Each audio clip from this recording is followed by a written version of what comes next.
പകുതി വില തട്ടിപ്പുമായി ബന്ധമില്ലെന്ന് കേസിൽ പ്രതിയായ സായി ഗ്രാമം എക്സിക്യൂട്ടീവ് ഡയറക്ടർ ആനന്ദകുമാർ. ഇടപാടുകൾ നടത്തിയത് അനന്തകൃഷ്ണന്റെ സ്ഥാപനമാണ്. ട്രസ്റ്റിന്റെ രേഖകൾ പ്രകാരം ഉത്തരവാദിത്വമൊന്നുമില്ലെന്നും അനന്തകൃഷ്ണനാണ് ഉത്തരവാദിത്വമെന്നും ആനന്ദകുമാർ പറഞ്ഞു. ഒന്ന്, ഇങ്ങനെ ഒരു കാര്യമായിട്ട് എന്തെങ്കിലും രീതിയിൽ നമ്മൾ റിലേറ്റഡ് ആവണ്ടേ? ഇപ്പം അയാളുടെ 4 കമ്പനിയാണ് ഈ പണം മുഴുവനും മേടിക്കുന്നതും സ്കൂട്ടർ വിതരണം നടത്തുന്നതെല്ലാം ഇത്രയും നാളായിട്ട് അയാളുടെ കമ്പനിയാണ്. അല്ലാണ്ട് ഇതിനകത്ത് വ്യക്തിപരമായിട്ട് നമുക്കൊന്നും ഒരു ഇൻവോൾവ്മെൻറ്റും ഇല്ല. ട്രസ്റ്റ് ഡീഡിൽ പോലും ഇത് അയാളുടെ ഒരു പരിപാടിയാണ്. അതിൻ്റെ എല്ലാ ഉത്തരവാദിത്വവും എല്ലാ സാമ്പത്തിക കാര്യങ്ങളും അയാളാണെന്ന് നമ്മൾ എഴുതി വെച്ചിട്ടുണ്ട്. മിനിറ്റ്സിൽ പോലും എഴുതി വെച്ചിട്ടുണ്ട്. പിന്നെ സ്വാഭാവികമായിട്ടും അങ്ങനെ ഒരു കാര്യത്തിൽ നമ്മൾക്ക് യാതൊരു ഇൻവോൾവ്മെൻറ്റും ഇല്ല. ഞാൻ ഈ പറഞ്ഞ പോലെ ഒരു സ്ഥലത്തും അല്ലെങ്കിൽ ഒരു വ്യക്തിയുടെ അടുക്കലോ ഞാൻ നിങ്ങൾക്ക് സ്കൂട്ടറിന് ഇത്ര പൈസ അടച്ചാൽ കിട്ടുന്നു എനിക്ക് പറയേണ്ട കാര്യമില്ല, ഞാൻ പറഞ്ഞിട്ടുമില്ല. ഇപ്പോൾ എല്ലാവരും കൂടെ ഉള്ള മീറ്റിങ്ങിൽ നമ്മൾ ഇയാളുടെ അടുക്ക ചോദിക്കുന്നു ഇത് എങ്ങോട്ട് പോകണു, അല്ലെങ്കിൽ എത്ര രൂപയാണ്, ഇനി എത്ര പേർക്ക് സ്കൂട്ടർ കൊടുക്കാണ്ട്, മറ്റു കാര്യങ്ങൾ വ്യക്തതയോടുകൂടെ പലതവണ ചോദിക്കുന്നു. അതിനുത്തരം പറയുന്നില്ല. അപ്പോൾ സ്വാഭാവികമായിട്ട് നമ്മൾ ഇനി പറഞ്ഞ പോലെ നമ്മൾ ഒഴിയുക. അതാണല്ലോ ഇങ്ങനെ ഒരു നമ്മൾ വേറൊരു മഹത്തായ പ്രസ്ഥാനം നടത്തുന്ന ആളാണ്. എൻ്റെ അടുക്ക് ഈ സമയം വരെ ആരും ഒരു പോലീസ് ഉദ്യോഗസ്ഥരും എന്നെ വിളിച്ചിട്ടില്ല, എന്നോട് ചോദിച്ചിട്ടില്ല, ഒന്നുമില്ല. ഇപ്പോൾ വിവിധയിടങ്ങളിൽ നിന്നും ഞങ്ങളുടെ പ്രതിനിധികൾ ചേരുന്നുണ്ട് ഇതുമായി ബന്ധപ്പെട്ട വാർത്തകൾ പങ്കുവയ്ക്കാൻ. ആദ്യം ഹാൻസ് ജോണിലേക്കാണ്. ഹാൻസാണ് ആനന്ദകുമാറിൻ്റെ പ്രതികരണം എടുത്തത്. ഹാൻസ്, ഈ സ്ഥാപനവുമായി അനന്തകൃഷ്ണനുമായി എങ്ങനെ താൻ ബന്ധപ്പെട്ടു എന്നാണ് ആനന്ദകുമാർ പറയുന്നത്. അദ്ദേഹം ഔദ്യോഗികമായി അദ്ദേഹത്തിൻ്റെ ഉത്തരവാദിത്തങ്ങൾ ഒഴിഞ്ഞു എന്ന് പറയുമ്പോഴും എന്തൊക്കെ ചുമതലകൾ അദ്ദേഹം ഹാൻഡ് ഓവർ ചെയ്തിട്ടുണ്ട്, അതുമായി ബന്ധപ്പെട്ടൊക്കെ അദ്ദേഹം വിശദീകരിക്കുന്നുണ്ടോ?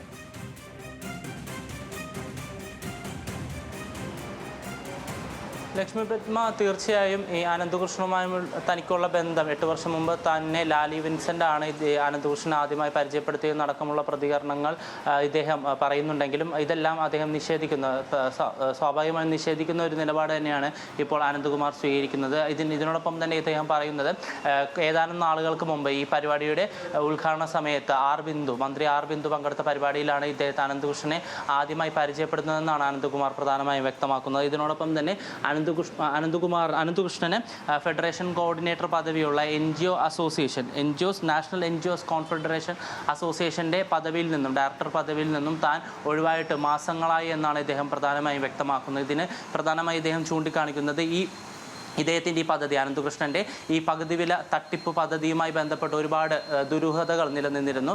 തങ്ങൾ എല്ലാ തവണയും ഇദ്ദേഹത്തോട് ഇതുമായി ബന്ധപ്പെട്ടുള്ള കണക്കുകളും മറ്റ് ഇടപാടുകൾ സംബന്ധിച്ച വിവരങ്ങളും ചോദിക്കുമ്പോൾ യാതൊരു വിധത്തിലുള്ള കൃത്യമായ മറുപടിയും ഇദ്ദേഹം നൽകിയില്ല എന്നുകൂടി അനന്തകുമാർ വ്യക്തമാക്കുന്നു. ഇതിനെ തുടർന്ന് തന്നെയാണ് ഇദ്ദേഹത്തോട് ചോദിക്കുന്ന ചോദ്യങ്ങളിൽ നിന്നും കൃത്യമായ മറുപടി ലഭിക്കാത്തതിനാൽ തനിക്ക് പിന്നീട് ആ സ്ഥാപനത്തിൽ തുടരേണ്ട അല്ലെങ്കിൽ ആ അസോസിയേഷൻ തുടരേണ്ട യാതൊരു വിധത്തിലുള്ള ആവശ്യവും ഉണ്ടായിരുന്നില്ല. അതിനെ തുടർന്ന് 8 മാസങ്ങൾക്ക് മുമ്പ് താൻ ഈ സംഘടനയുടെ ഭാരവാഹിത്വത്തിൽ നിന്ന് ഒഴിയുകയാണ് ഉണ്ടായതെന്നാണ് അദ്ദേഹം വ്യക്തമാക്കുന്നത്.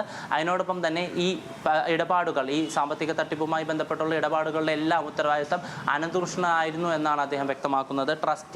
ഈ ട്രസ്റ്റ് ഡീഡുകൾ പ്രകാരം, ഈ രേഖകൾ പ്രകാരം എല്ലാം തന്നെ ഈ പകുതി വില തട്ടിപ്പുമായി അല്ലെങ്കിൽ ഈ ഒരു ബിസിനസ് ഇടപാടുമായി ബന്ധപ്പെട്ടുള്ള രേഖകളും മറ്റ് സ്ലിപ്പുകളെല്ലാം നൽകിയിരുന്നത് അനന്തകൃഷ്ണനും അനന്തകൃഷ്ണൻ്റെ സ്ഥാപനവുമായിരുന്നു.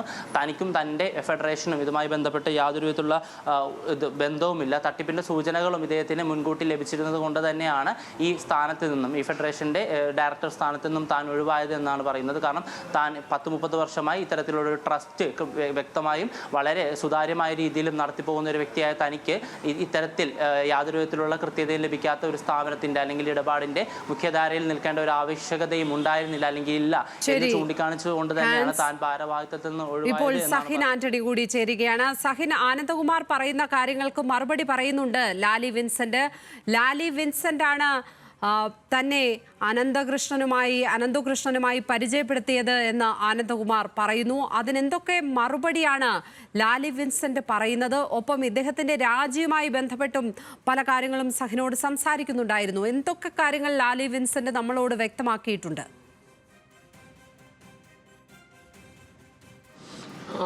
ലക്ഷ്മി പത്മ ലാലി വിൻസിൻ്റെ പ്രധാനമായും പറയുന്നത് ഇദ്ദേഹത്തിൻ്റെ രാജി ട്രസ്റ്റ് അംഗീകരിച്ചിട്ടില്ല എന്നുള്ളതാണ്. മാത്രമല്ല ആനന്ദ കുമാർ പറഞ്ഞുകൊണ്ടിരിക്കുന്നത് മുഴുവൻ പച്ചക്കള്ളമാണ് എന്ന് ലാലി വിൻസിൻ്റെ തുറന്നു പറയുകയാണ്. ലാലി വിൻസിൻ്റെ മറ്റൊരു കാര്യം കൂടി ഇതിൽ വ്യക്തമാക്കുന്നുണ്ട്.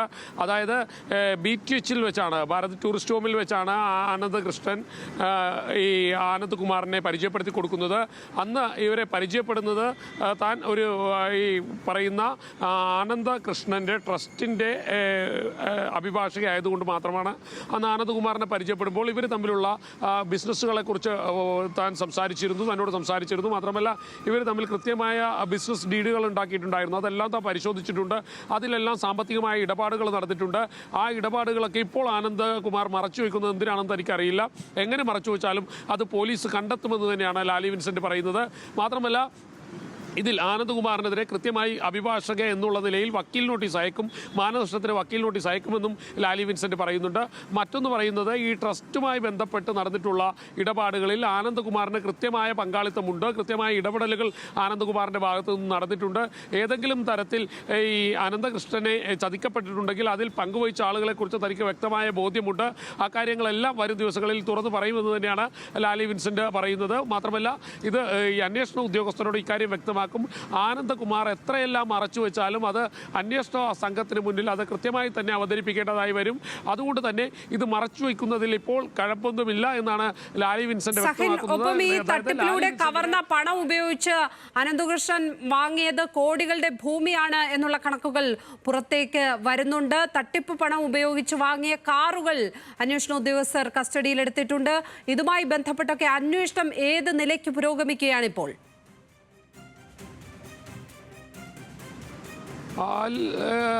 ലക്ഷ്മി, ഇത് വലിയൊരു തട്ടിപ്പാണ്, ചെറിയൊരു തട്ടിപ്പായി കരുതാൻ കഴിയുകയില്ല. ആദ്യ ദിവസം ഇത് പിടിയിലാകുന്ന സമയത്ത്, അനന്ത കൃഷ്ണൻ പിടിയിലാകുന്ന സമയത്ത് പുറത്തു വരുന്ന വാർത്തകളെന്ന് പറയുന്നത് ഒരു CSR ഫണ്ട് തട്ടിപ്പ് ഒരു പ്രതി പിടിയിൽ എന്നുള്ളതായിരുന്നു. എന്നാൽ രണ്ടാം ദിവസം മുതൽ ഈ വാർത്തയുടെ ഒരു തലം തന്നെ അങ്ങ് മാറുകയാണ്. AN രാധാകൃഷ്ണൻ, എറണാകുളം ജില്ലയിലെ BJPയുടെ താഴെ തട്ടിലുള്ള നേതാക്കൾ എല്ലാവരും തന്നെ ഈ തട്ടിപ്പിൻ്റെ ഭാഗമായിട്ടുണ്ട്.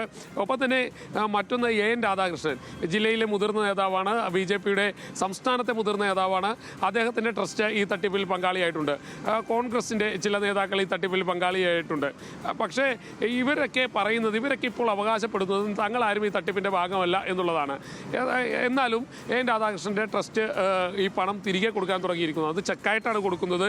ഈ ചെക്കിലും ഒരു അപകടം കിടക്കുന്നുണ്ട്. ആ അപകടം ഇങ്ങനെയാണ്: ഈ ട്രസ്റ്റിൻ്റെ പേരിൽ ചെക്ക് കൊടുത്തു കഴിഞ്ഞാൽ സ്വാഭാവികമായും ഇന്നലെ നാളെ ഈ പറയുന്ന ബാങ്കുകളെല്ലാം ഈ അക്കൗണ്ടുകൾ ഫ്രീസ് ചെയ്യാൻ പോലീസ് ആവശ്യപ്പെടും. അങ്ങനെ വരികയാണെങ്കിൽ ഈ കൊടുത്തിരിക്കുന്ന ചെക്കുകൾ സ്വാഭാവികമായും മടങ്ങേണ്ടി വരും, അല്ലെങ്കിൽ മടങ്ങും എന്നുള്ളത് അതൊരു വസ്തുതയാണ്. ആ വസ്തുത മനസ്സിലാക്കേണ്ടിയിരിക്കുന്നു. എന്തായാലും ഇവരൊക്കെ പണം തിരിച്ചു കൊടുത്തു എന്നാണ് പറയുന്നത്, അല്ലെങ്കിൽ തിരിച്ചു കൊടുത്തുകൊണ്ടിരിക്കുന്നു എന്നാണ് പറയുന്നത്. സ്കൂട്ടർ വേണ്ടാത്ത ആളുകൾക്ക് തിരിച്ചു കൊടുക്കുന്നു എന്നുള്ളതാണ്. ഇതോടൊപ്പം തന്നെ ആനന്ദു കൃഷ്ണൻ ആ ഭൂമി വാങ്ങി കൂട്ടിയിരിക്കുന്നത് കണക്കില്ലാതെയാണ്. കൊടൈക്കനാൽ മുന്തിരിത്തോട്ടം വാങ്ങിയിട്ടുണ്ട്. പാലയിൽ വീടിനോട് ചേർന്ന് 40 സെൻറ്റ് സ്ഥലമാണ് വാങ്ങിയിരിക്കുന്നത്.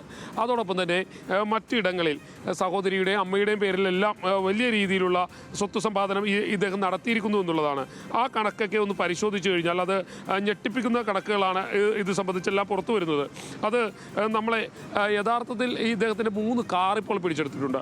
ആ കാറ് ഇങ്ങനെയാണ്: ഒന്ന് ക്രിസ്റ്റ, ഇന്നോവ ക്രിസ്റ്റ, കുറഞ്ഞത് ഒരു 25 ലക്ഷം രൂപ വില വരുന്ന കാറാണ്. അതുപോലെ തന്നെ മറ്റ് 2 ആഡംബര കാറുകളും പിടിച്ചെടുത്തിട്ടുണ്ട്. അങ്ങനെ 3 കാറുകൾ പിടിച്ചെടുത്തിട്ടുണ്ട്. ഇദ്ദേഹത്തിൻ്റെ സ്വത്ത് വകകൾ കണ്ടുകെട്ടാനുള്ള ഒരു നീക്കം പോലീസ് ആരംഭിച്ചിട്ടുണ്ട് എന്നുള്ളതാണ്. ഞാൻ നേരത്തെ സൂചിപ്പിച്ചതുപോലെ തന്നെ സഹോദരിയുടെ വീടിന് മുന്നിൽ 13 സെൻറ്റ്, ഒപ്പം തന്നെ സമീപത്ത് 1 ഏക്കർ റബ്ബർ തോട്ടം, കൂടാതെ 50 സെൻറ്റ് വസ്തു അത് വാങ്ങിയിട്ടുണ്ട്. സെൻറ്റിന് 4 മുതൽ 7 ലക്ഷം രൂപ വരെ വില വരുന്ന ആ ഭൂമിയാണ് ഇപ്പോൾ വാങ്ങിയിരിക്കുന്നത്. പിന്നെ പാലാ നഗരത്തിൽ അവിടെ 40 സെൻറ്റ് ഭൂമി ഇദ്ദേഹം വാങ്ങിയിട്ടുണ്ട്. കർണാടകയിൽ വാങ്ങിയത് ഒരു മുന്തിരിത്തോട്ടമാണ്. തട്ടിപ്പ് പണം ഉപയോഗിച്ച് വലിയ തോതിൽ സ്വത്തുവകകൾ വാങ്ങി കൂട്ടിയിട്ടുണ്ട് അനന്തകൃഷ്ണൻ എന്നുള്ളതാണ് ഈ ഘട്ടത്തിൽ പുറത്തു വരുന്ന വിവരം. 2500ഓളം കടലാസ് NGOകൾ ഉപയോഗിച്ചായിരുന്നു അനന്തകൃഷ്ണന്റെ തട്ടിപ്പ്. കേസിൽ ED പ്രാഥമിക വിവരശേഖരണം ആരംഭിച്ചിട്ടുണ്ട്. എറണാകുളത്ത് 5 DYSPമാരുടെ കീഴിൽ ഹെൽപ്പ് ഡെസ്ക് ആരംഭിച്ചിട്ടുണ്ട്.